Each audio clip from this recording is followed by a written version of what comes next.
옆에 사람하고 한번 인사하시기 바랍니다. 은혜 받고 가시기 바랍니다.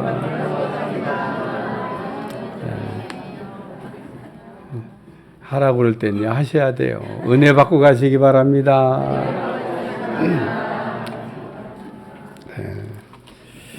오늘 말씀 제목 한번 따라하겠습니다. 복음으로 사는 사람. 여러분들은 다 복음으로 사는 사람들이 되시기를 축원합니다. 우리는 복음으로 무장하고 또 오직 복음으로 복음을 위해서 우리가 살아야 된다라고 하는 말씀입니다. 그런데 우리는 이 말로는 복음으로 살아야 된다고 외치면서 실제로는 복음으로 살지 않는 사람들이 생각보다 훨씬 많습니다. 오늘 말씀을 들으면서 나는 진짜 복음으로 살고 있나? 이거를 점검해 보라고 하는 말씀입니다. 그러므로 바울은 갈라디아 교인들에게 편지를 쓰면서 복음이 아닌 다른 복음을 주의하라고 경고하고 있습니다. 복음이 아닌 다른 복음이 무엇입니까? 우리가 복음으로 살다가 흔히 빠지는 게 율법주의입니다. 그리고 무율법주의 혹은 영지주의입니다. 우리가 복음으로 산다고 하면서 율법으로 사는 사람이 있습니다. 우리가 이 갈라디아 교인들처럼 복음으로 이제 믿음 생활을 이렇게 시작해서 가다가 어느 날 갑자기 율법으로 이제 믿음 생활을 이렇게 하는 겁니다. 자기 몰라요.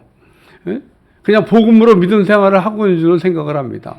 실제로는 이제 율법주의자가 됐는데 여전히 자기는 뭐 복음으로 살고 있다고 이렇게 생각하며 사는 겁니다. 그래서 하나님은 예수님을 통해, 그래서 우리가 이 복음으로 사는 사람은 이제 하나님께서 우리에게 주신 예수님을 통해서 이제 감격을 하죠.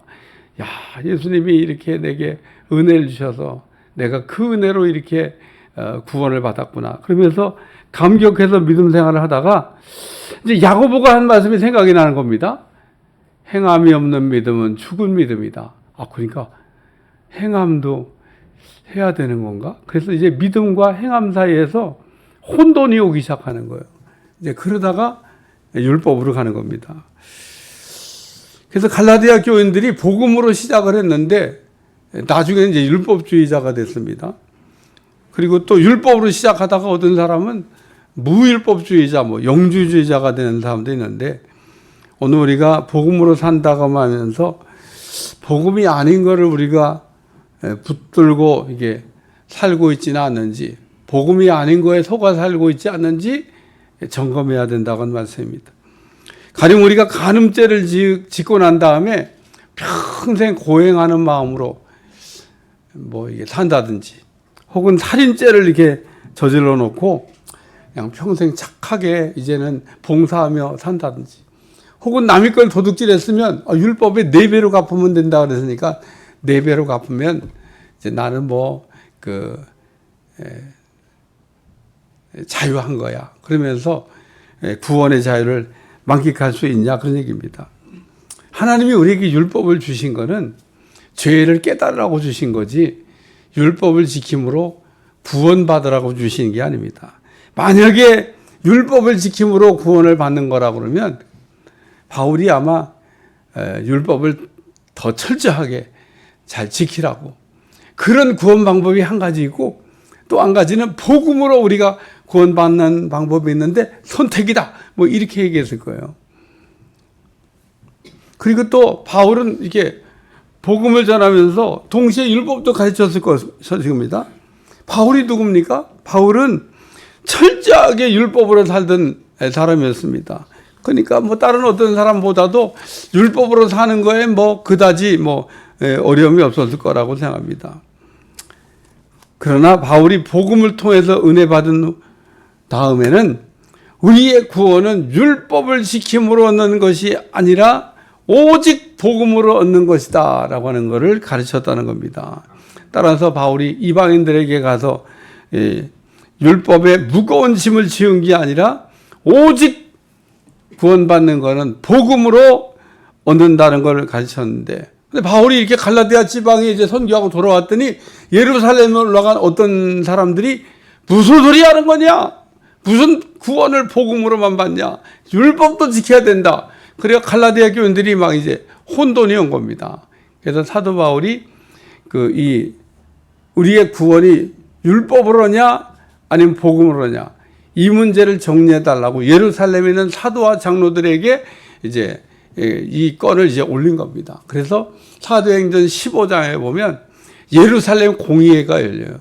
사도와 장로들이 모여가지고 우리의 구원이 율법으로 말미암았냐 복음으로 말미암았냐 이 열띤 서로 변론했는데 결론은 뭐냐면 이방인들에게는 율법의 무거운 짐을 치우지 말자. 율법으로 구원받는 게 아니라는 거예요. 우리의 구원은 오직 복음으로 구원받는다.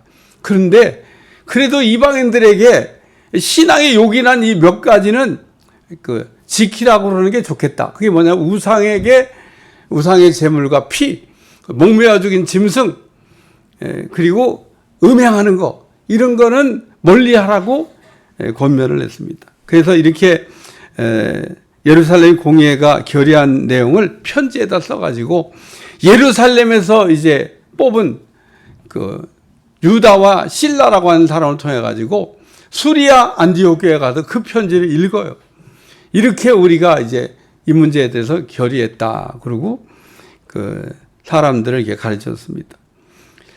근데 오늘 초대교회가 이렇게 복음으로 산다고 하면서 율법으로 빠져서 율법주의 혹은 무율법주의 아니 복음으로 사는데 무슨 율법이 필요하냐 율법 없어도 된다 이게 무율법주의자예요.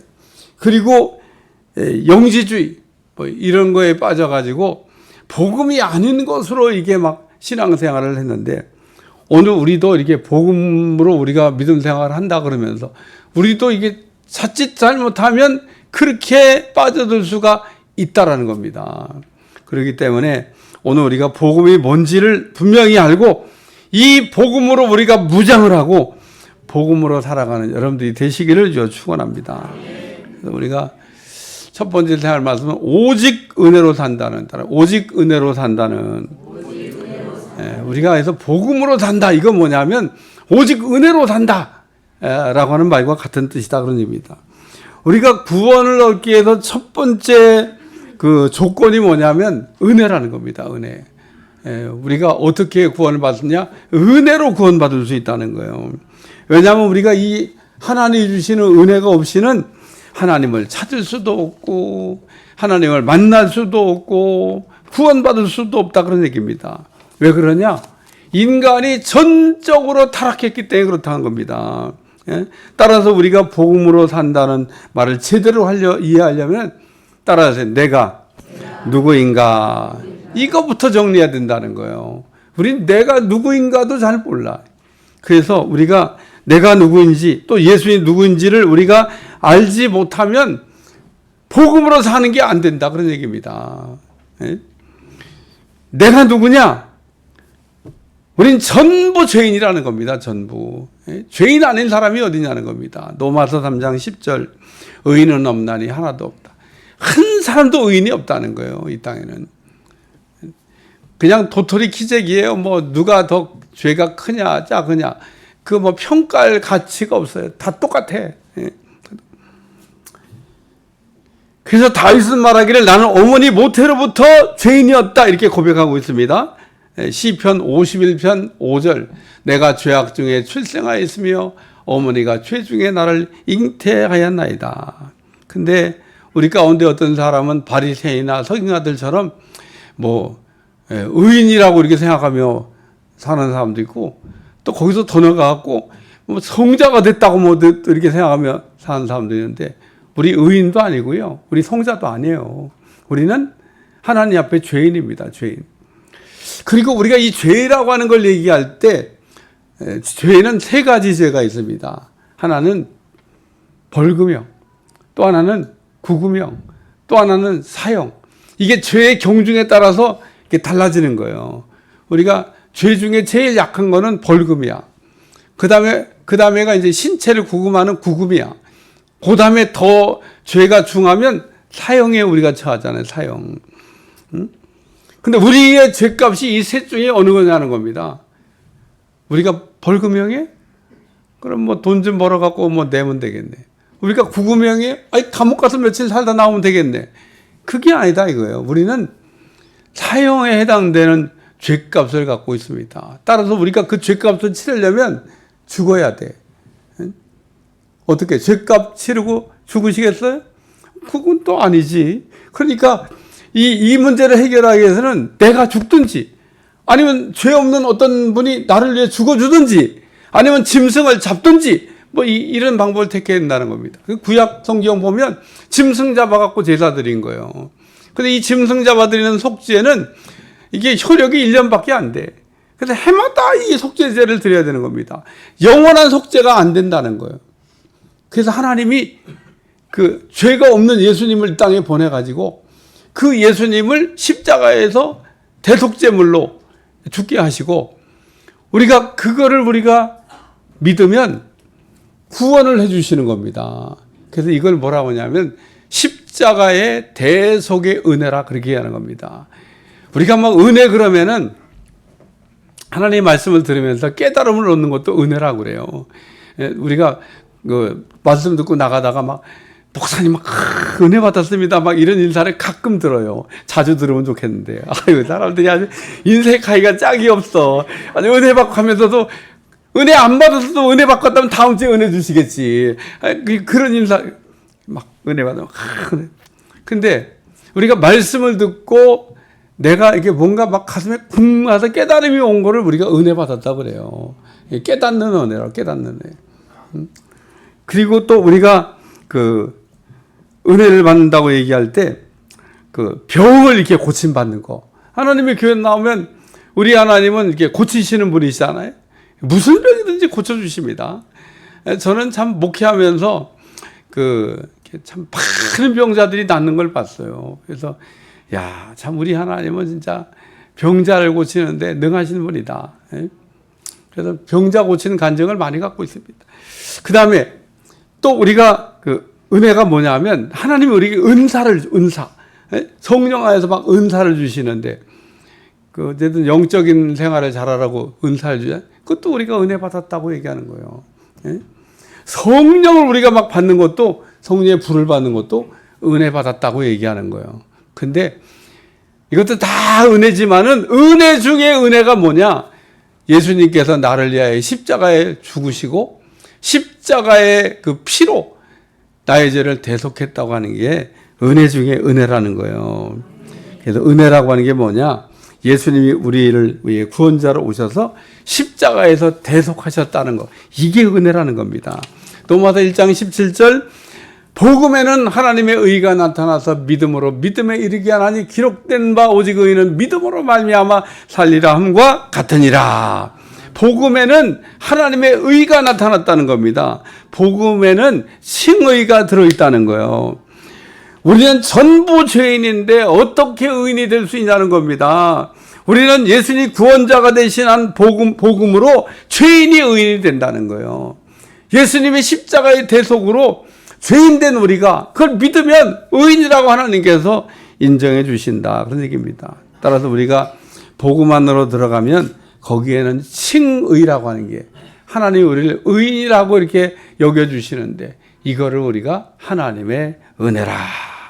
그래서 하나님께서 죄인된 우리를 의인 만들어 주시는 방법이 칭의인데 하나님이 만드신 이 방법보다 더 좋은 방법이 어디 없나 그러고 저도 한번 생각해 본 적이 있어요. 근데 내가 아무리 생각을 해도 하나님이 우리한테 만들어 주신 죄인을 의인 만드는 이 방법보다 더 좋은 방법은 없어. 구약시대 때는 짐승 잡아갖고 한번 해봤죠. 근데 그게 영원한 효력이 안 되잖아요. 예수님이 우리에게 이거는 효력이 영원하다 그러니까. 그래서 오늘 우리는 복음 안에서 하나님께 의롭담을 주시는 값없이 주시는 은혜를 받아서 죄인이 의인이 된 거다. 그런 얘기입니다. 따라서 우리는 하나님이 우리에게 주신 은혜. 우리가 일하고 받은 게 아니에요. 아무것도 우리가 그 일에 일조한 일이 없는데 하나님 우리에게 주셨기 때문에 값없이 주셨다고 얘기하는데 그러나 공짜는 아니야. 우리가 은혜를 자꾸 생각할 때 은혜는 공짜. 무슨 공짜예요? 우리 전에 값비싼 대가를 지불하고 주신 건데 공짜 아닙니다. 그러니까 우리는 이 은혜를 무슨 싸구려 무슨 물건처럼 우리가 생각하면 안 되고 정말 귀한 이제 은혜다 이렇게 생각을 하고, 이런 은혜를 우리가 받았으면 그 다음에 우리가 할 일이 복음의 빚진 자처럼 은혜를 나눠야 된다는 거예요. 은혜 받고 우리가 그냥 너무 좋아서 나만 좋은 게 아니라 이 은혜를 나누어 사는 게 복음으로 사는 거다, 그런 얘기입니다. 여러분이 예수님을 통하여 십자가의 대속의 은혜를 주셨는데, 그리고 죄인을 의인으로 만들어 주셨는데, 그게 은혜라는 겁니다. 그러니까 날마다 그냥 그 은혜 가운데 우리가 감격하면서 하는 거죠. 두 번째는 오직 믿음으로 산다는 거. 따라 오직 믿음으로 산다는 거. 우리가 복음으로 산다는 게 뭐냐면 오직 믿음으로 산다는 거예요. 믿음으로. 믿음으로 사는 게 그게 복음으로 사는 거다. 로마서 1장 17절, 복음에는 하나님의 의가 나타나서 믿음으로 믿음에 이르게 하나니 기록된 바 오직 의는 믿음으로 말미암아 살리라 함과 같으니라. 바울이 복음이 우리를 믿음으로 믿음에 이르게 한다고 말씀했는데, 복음 안에는 우리가 믿어야 될 믿음이 들어있고, 그 믿음을 우리가 믿으면 우리가 믿는 사람이 된다는 겁니다. 그게 복음으로 사는 거라는 거예요. 복음 안에는 예수님 구원자된 말씀이 들어있습니다. 하나님이 우리에게 물어보는 질문이 있어요. 너희는 내가 누군지 아냐? 이 질문을 항상 물어보고 있습니다. 여러분은 이 질문에 언젠가 어느 때인가 반드시 한 번은 대답을 하셔야 돼요. 너희는 내가 누군지 아냐? 그리고 하나님이 물어보죠. 베드로가 대답을 했어요. 주는 그리스도시요 살아계신 하나님의 아들이 됩니다. 우리 주님이 그 얘기를 듣고 이를 알게 하는 이는 혈육이 아니요 하늘에 계신 내 아버지시다 그러면서 너무너무 기뻐하셨습니다. 그러니까 오늘 우리는 너희는 내가 누군지 아냐라고 하는 이 질문에 우리가 하나님 앞에 대답을 잘하면 하나님이 너무너무 기뻐하신다는 거예요. 그리고 기뻐하시는 것만으로 끝나는 게 아닙니다. 베드로에게 막 천국 열쇠를 준다 그러시고 음부의 권세가 너를 누르지 못한다 그러고 막 축복을 이게 쏟아 부으시잖아요. 그러니까 오늘 우리가 하나님 앞에 사실은 말만 잘해도, 무슨 말을? 신앙의 믿음의 고백만 잘해도 하나님 앞에 복을 받게 될 줄로 믿습니다. 그래서 오늘 우리는 베드로의 고백처럼 나는 예수님이 구원자가 되시는 것을 믿습니다 라는 이 고백 가운데 우리가 살아야 된다는 거예요. 뭘 믿고 살아요? 예수님이 나를 위해서 십자가에 대속하셨다는 걸 믿고 살아야지. 이게 우리가 오직 믿음으로 산다는 겁니다. 그러면 이 복음이 믿는 자에게 구원을 주시는 하나님의 능력이 된다는 거예요. 다시 말해.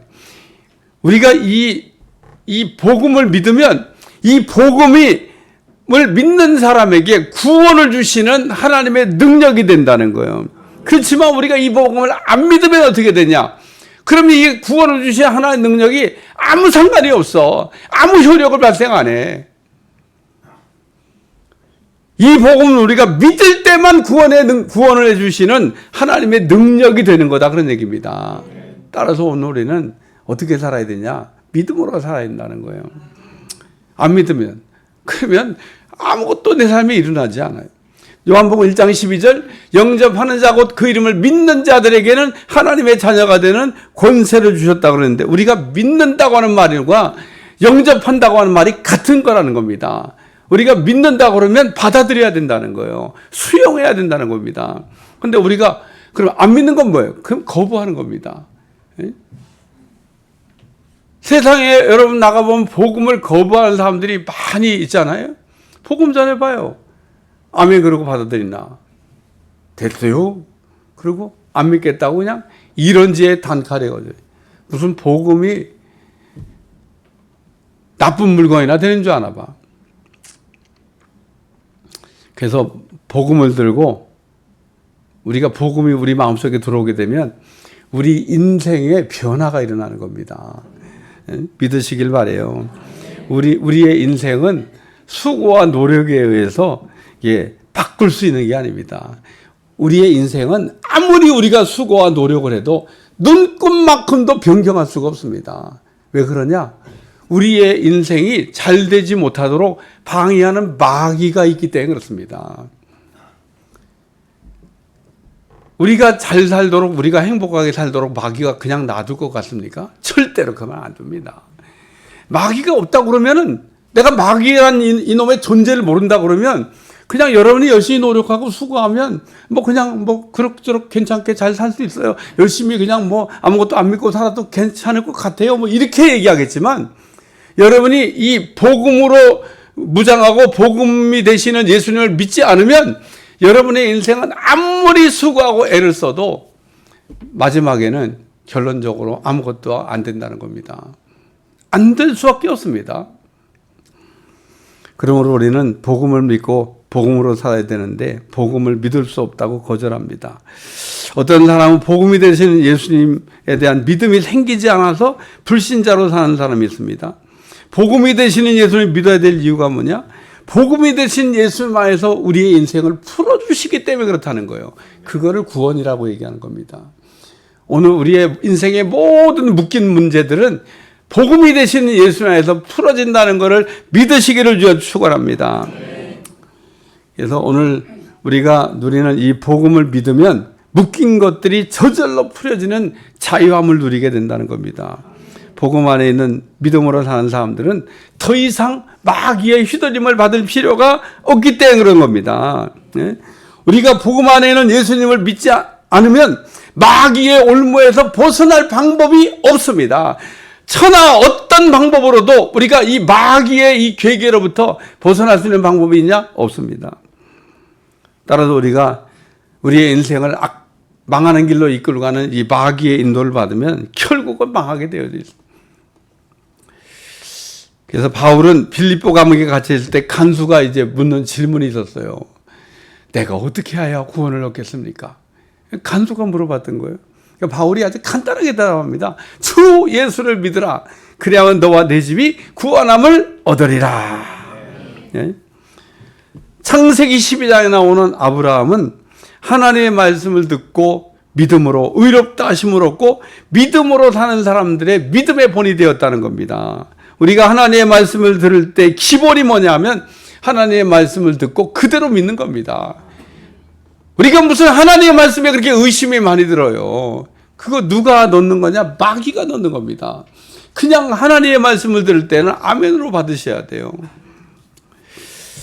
창세기 15장 6절 아브라함이 여호와를 믿으니 여호와께서 이를 그의 의로 여기셨다. 마태복음 8장에 보면 백부장이 예수님께 하인의 중풍병을 고쳐달라고 와서 다만 말씀만 해주시면 내 하인이 나을 줄로 믿는다고 얘기했습니다. 예수님이 백부장을 보시고 야, 내가 이스라엘에서 이만한 믿음을 보지 못했다고 칭찬하시면서 가라 내 믿은 대로 되라고 그랬는데 백부장의 말씀이 그대로 된다고 하는 걸 의심 없이 믿는 믿음을 가졌던 것처럼 믿음으로 사는 사람들이 되시길 저 축원합니다. 이게 오늘 우리가 복음으로 사는 거라는 거예요. 우리가 복음이 되시는 예수님이 구원자로 믿음 안에서 우리의 인생에 묶인 것들이 풀어지게 될 줄로 믿습니다. 세 번째는 오직 성령으로 산다는 오직 성령으로 산다는 우리는 지금 성령 시대를 살고 있습니다. 사람마다 성령님을 얘기합니다. 저는 성령님 얘기하는 사람들 많이 봤어요. 교회나 목사님들이나 평신도들이나 성령 시대니까 다 성령님을 얘기해요. 성령님을 아주 그냥 잘하는 것처럼 얘기하는데 가만히 이렇게 들어보면 성령님에 대해서 그렇게 무식할 수가 없어. 저마다 성령님이 그곳에 계신 것처럼 성령에 대한 말은 많이 하는데 성령님이 실상 그곳에 안 계시다는 겁니다. 우리 성령님에 대해서 제대로 알지 못하는 사람이 성령님에 대해서는 더 잘하는 것처럼 막 이야기를 해요. 우리가 복음으로 사는 것처럼 얘기하지만 복음으로 살지 않는 것처럼 성령으로 살지도 않으면서 성령 얘기만 하고 있는 사람들이 있다. 그런 얘기입니다. 따라서 우리가 이 성령 안에서 살아야 되는데 왜 우리가 이 성령 안에서 살아야 되냐? 그게 복음으로 사는 거라는 거예요. 우리가 성령님 안에서 우리가 삶을 살아가려고 할 때 우리를 그냥 자동적으로 복음으로 살도록 성령님께서 우리를 이끌어 가신다는 겁니다. 다시 말해서 우리가 성령 안에서 성령 충만으로 살지 않는다는 얘기는 둘 중에 하나로 사는 겁니다. 하나는 내 멋대로 내 마음대로 살든지, 아니면은 마귀의 그 뜻에 순종해서 마귀가 시키는 대로 하며 살든지, 아니면 성령이 나를 사로잡아 성령이 나를 끄는 대로 살든지. 셋 중에 하나일 거 아니에요. 다른 거 있어요? 다른 거 없어요.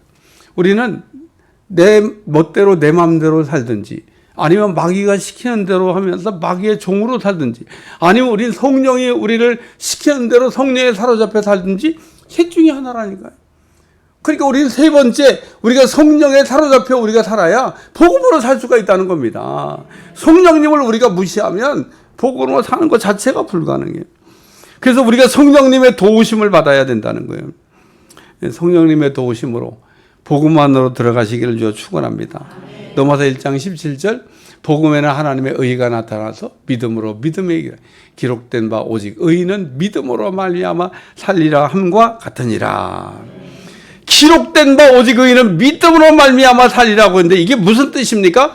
우리가 믿음으로 시작했으면 믿음으로 끝내야 된다는 거예요. 근데 믿음으로 시작했다가 믿음이 아닌 율법주의로, 무율법주의로, 영지주의로 가는 사람들, 복음 아닌 거로 가는 사람들이 있다는 겁니다. 오직 의인은 믿음으로 말미암아 살리라. 그러니까 우리가 믿음으로 시작했다가 불신자처럼 되면 안 된다, 그런 얘기입니다. 우리가 믿음에서 탈선해도 복음으로 믿음으로 사는 게 가능하다고 생각하는 사람이 있어요. 우리가 복음에서 탈선하게 되면 그 순간 우리는 불신자가 되는 겁니다. 우리가 하나님 앞에 의인으로 여겨주신다는 의롭다 하심을 받은 거지, 우리가 예수님을 믿음으로 믿는 순간에 갑자기 우리가 막 죄가 하나도 없는 의인이 됐다든지, 혹은 우리가 성자가 됐다든지 하는 게 아니에요. 우린 여전히 미성숙한 상태에 있습니다. 아직 완전한 사람이 안 되고 아직 성숙한 사람이 덜 됐어요. 창세기 12장서부터 아브라함에 관한 걸 읽어봐요. 아브라함이 얼마나 미성숙한가. 아브라함이 성숙하게 된 건요, 한참 뒤에요. 하나님의 부르심을 받고 막 갈바를 주마다가는 그 믿음 좋은 아브라함도 보면 막 엎치락뒤치락 하잖아요. 막 실수연발입니다. 그래도 아브라함은 계속 믿음을 붙들고 믿음으로 갔어요. 그러니까 오늘 우리는 엎치락뒤치락은 할 수 있지만 믿음에서 탈선하면 안 된다는 거예요. 우리가 이 믿음에서 탈선한 순간에 우리는 복음으로 사는 게 아니다, 그런 얘기입니다. 우리는 이렇게 잘 될 때 이런 생각을 해요. 하나님이 나를 도와서 막 잘 됐다고. 안 될 때 마귀가 나를 이렇게 막 어렵게 해서 안 된다고 생각해요. 그게 반은 맞고 반은 틀리는 거예요. 안 될 때도 하나님이 역사할 수 있고, 잘 될 때도 마귀가 역사할 수 있어요. 우린 근데 그렇게 생각 안 해. 막 잘 되면 무조건 다 하나님, 안 되면 다 마귀. 그럴 때 마귀가 뭐라고 하는지 아세요? 나도 억울해.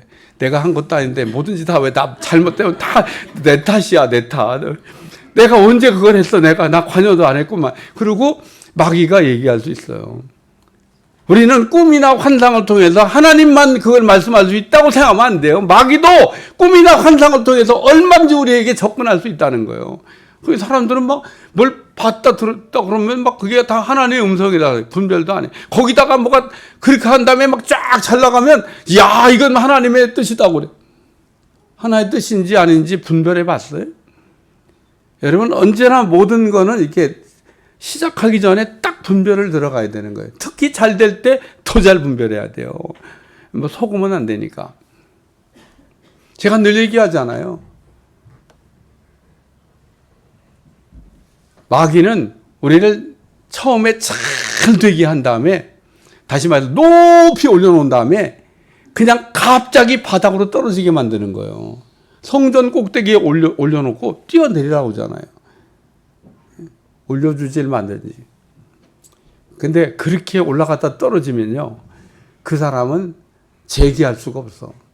사람이 밑에서부터 하나하나 올라갈 때는 소망이 있으니까 막 계속 하는데, 올라갔다가 탁 바닥으로 떨어지면요, 그 사람은 그냥 인생 마감하고 싶어. 그런 생각이 자꾸 들어. 그게 마귀의 전술입니다. 속으면 안 돼.